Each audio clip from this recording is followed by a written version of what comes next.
Tanpa salawat serta salam, mari senantiasa kita tujukan kepada junjungan kita Nabi Agung Muhammad Sallallahu alaihi wasallam.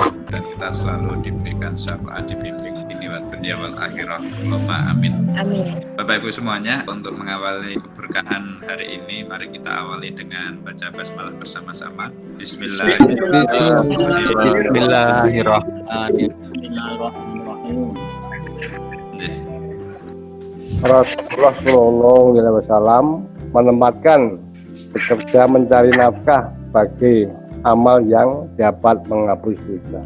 Jadi kalau bekerja itu sama menghapus dosa, asal tidak lupa 5 waktu yang dikerjakan, pasti bisa menghapus dosa. Hanya itu, sholat 5 waktu itu juga bisa membawa kunci. Apabila kerja itu seumpama kita bangun di dunia dan di akhirat, karena di akhirat itu kalau kita tidak sholat itu kuncinya nggak bisa dibuka.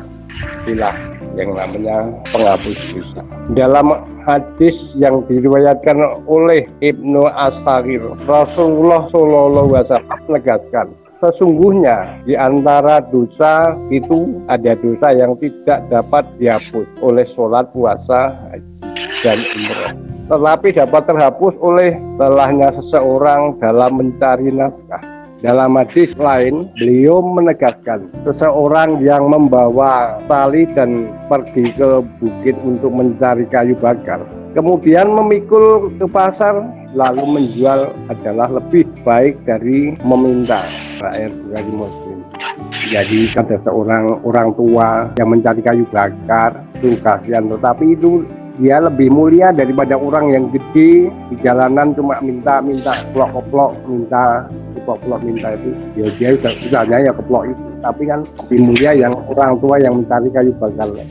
Dari 2 hadis di atas kita dapat memahami betapa Islam sangat menghargai seseorang yang mau bekerja, mau bersusah payah mencari nafkah untuk memenuhi kebutuhan keluarga, sehingga pekerjaan apapun selama tidak melanggar syariat Islam yang dikerjakan dinilai sebagai ibadah. Apabila bagi seseorang pemimpin mengeluh banyaknya pekerjaan, hanya menegaskan ia sebenarnya tidak siap menjadi pemimpin. Itulah sedikit yang saya sampaikan, kurang lebihnya mohon maaf apabila ada kesalahan yang saya sampaikan. Lagi saya mohon maaf. Wabillahi taufik wal hidayah. Assalamualaikum warahmatullahi wabarakatuh. Waalaikumsalam warahmatullahi wabarakatuh. Matur nuwun Pak Medi, bagus sekali materinya. Mudah-mudahan bisa menjadikan ibroh pelajaran buat kita untuk yang sudah bisa dipertahankan, yang belum mari kita mengejar untuk memaksimalkan niatan kita. Matur nuwun. Monggo Bapak Ibu yang belum dibuka gambarnya, Bapak Ibu semuanya, untuk mengawali keberkahan hari ini, mari kita awali dengan membaca basmalah bersama-sama. Bismillahirrahmanirrahim. Assalamualaikum warahmatullahi wabarakatuh. Waalaikumsalam warahmatullahi wabarakatuh. Alhamdulillahirabbil alamin. Wassalatu wassalamu ala asyrofil anbiya'i wal mursalin wa ala alihi wa sahbihi ajma'in, amma ba'du. Marilah sebelumnya kita panjatkan puji syukur kita kehadirat Allah Subhanahu wa taala yang pada pagi hari ini kita semua telah diberi kenikmatan berwujud apapun sehingga kita bisa bersama-sama mengadakan daring bersama pada pagi ini tanpa halangan sesuatu apapun. Tak lupa marilah sholawat salam kita aturkan kepada junjungan kita Nabi besar Muhammad Sallallahu Alaihi Wasallam, yang mana kita syafaatnya di akhir nanti. Pada pagi hari ini saya hanya ingin memberikan sedikit, menginformasikan lah tentang apa yang telah kita laksanakan di tahun-tahun sebelumnya. Saya ingin sekedar wasiat itu bukan terus mati itu enggak, tapi mati tetap nanti harus gitu. Tentang teruslah bersahabat, bersaudara sampai Allah berkata waktunya kita pulang. Saya bukan memberikan tausiah ya, tapi hanya ingin mengingatkan bahwa sebelumnya Mas Amik sudah menginginkan mbok besok itu diadakan pertemuan keluarga besar DB, ya saya sangat mendukung sekali. Mudah-mudahan di awal tahun 2021 nanti kita bisa bentuk suatu ikatan persaudaraan untuk kita semua. Intinya bahwa berkumpul itu bukan sekedar makan, minum, dan bersenang-senang, tetapi ingat ya bahwa waktu hidup kita semakin singkat. Maka kalau kita berkumpul-kumpul itu adalah suatu wujud untuk membangun persaudaraan. Intinya saya hanya ingin memberikan kata-kata bijak yang sudah dilontarkan oleh orang pintar lah seperti ini ya. Mungkin lain waktu kita tidak akan bisa bertemu lagi. Mungkin lain waktu kita sudah semakin susah untuk berjalan karena umur kita semakin tua. Umur itu seperti es batu, dipakai maupun tidak pakai akan tetap mencair dan berakhir. Maka seyogianya umur itu nanti kita pakai untuk kegiatan-kegiatan yang bermanfaat bagi persaudaraan kita di lain waktu. Begitu juga dengan umur kita, digunakan atau tidak gunakan, umur kita akan tetap berkurang dan akhirnya kembali ke hadirat ilahi.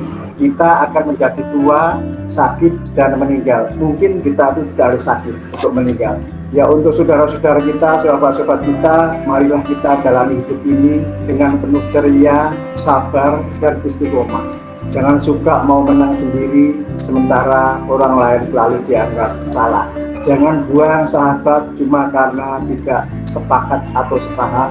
Satu keburukan teman bukan berarti hilang 9 kebaikannya. Perbanyaklah waktu untuk berkumpul dengan teman-teman dan saudara-saudara kita. Siapa tahu mereka nanti akan menjadi penolong kita di akhir kelak. Buanglah jauh-jauh sifat egois dan diri hati kita. Terimalah kekurangan dan kelebihan dari sahabat-sahabat atau saudara-saudara kita seperjuangan ini. Bertemanlah dengan apa adanya, bukan karena ada apanya.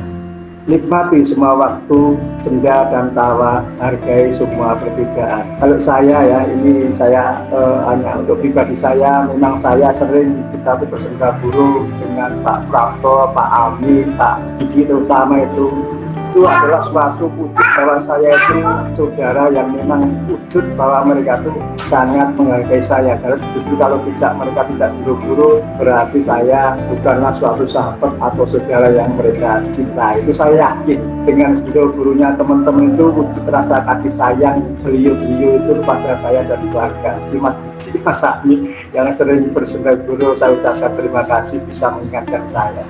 Yang selanjutnya, percayakanlah kemampuan teman kita atau saudara kita. Jaga perasaannya, tutup aibnya. Bantu ketika dia jatuh, sediakan bau ketika dia menangis. Tepuk tangan dan gembira ketika dia sukses. Kalau ada teman-teman suatu saat katakanlah ada yang sukses atau bahagia, marilah kita ikut juga bersyukur. Kalau memang ada kesusahan, kita harus punya empati, kita harus bisa merasakan bahwa kesusahan teman kita, saudara kita, juga kesusahan kita bersama. Marilah kita untuk wujudkan persaudaraan ketika untuk kedepannya bisa kita wujudkan seperti yang kita inginkan. Sebut namanya dalam doa kita. Jadi mohon nanti teman-teman semuanya, saya berharap secara pribadi di dalam doanya tolong selipkan doa untuk teman-teman kita. Bertemanlah dengan hati yang baik dan tulus. Ketika hatimu baik dan tulus, percayalah Allah juga akan selalu bersamamu. Teruslah bersahabat sampai Allah berkata waktunya pulang. Nah, ini sekedar hanya ingin mengingatkan kepada kita bahwa persaudaraan itu kita sangat coba kita dambakan. Sebelum kita akhiri ya, ada sedikit kata-kata bijak yang untuk kita semuanya untuk hari ini mudah-mudahan bisa kita pahami atau bisa kita amalkan. Bila hari ini belum dapat memberi kebahagiaan pada sesama, usahakanlah hari ini tidak menyakiti orang lain. Bila hari ini belum dapat melakukan amal soleh, usahakanlah hari ini tidak melakukan dosa. Bila hari ini belum dapat berakhlak mulia, usahakanlah hari ini tidak menyimpan hati buruk pada sesama. Bila hari ini belum dapat menghargai orang lain, usahakanlah hari ini tidak memberi nilai berlebih pada diri sendiri. Bila hari ini belum dapat memberi manfaat, usahakanlah hari ini tidak memberi mudarat bagi sesama. Bila hari ini belum dapat menciptakan suasana yang menyenangkan hati pada orang lain maupun saudara-saudara kita, usahakanlah hari ini tidak melakukan kemarahan dan kebencian pada sesama. Bila hari ini belum dapat mengingat kebaikan orang lain, usahakanlah hari ini dapat melupakan keburukan orang lain. Dan yang terakhir, bila hari ini belum dapat beramal dengan ikhlas, usahakanlah hari ini dapat membebaskan diri dari pujian orang lain. Makna daripada kehidupan bukanlah terletak pada berapa bernilainya diri kita, tetapi seberapa besar manfaatnya kita bagi orang lain. Jika keberadaan kita dapat menjadi berkah bagi banyak orang, barulah kita benar-benar bernilai. Selamat beraktivitas, semoga sehat walafiat, selalu tersenyum dan banyak syukur. Sekian, wabillahi taufiq wal hidayah. Wassalamualaikum warahmatullahi wabarakatuh.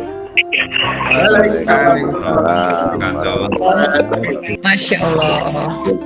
Alhamdulillah, matur nuwun Pak Narjo atas sharing materinya, bagus sekali. Dan juga nanti ya saya sendiri karena saya kebetulan yang baru ngomong, selamat juga buat Pak Mar dan Mbak Umi, mudah-mudahan manfaat barokah. Ya.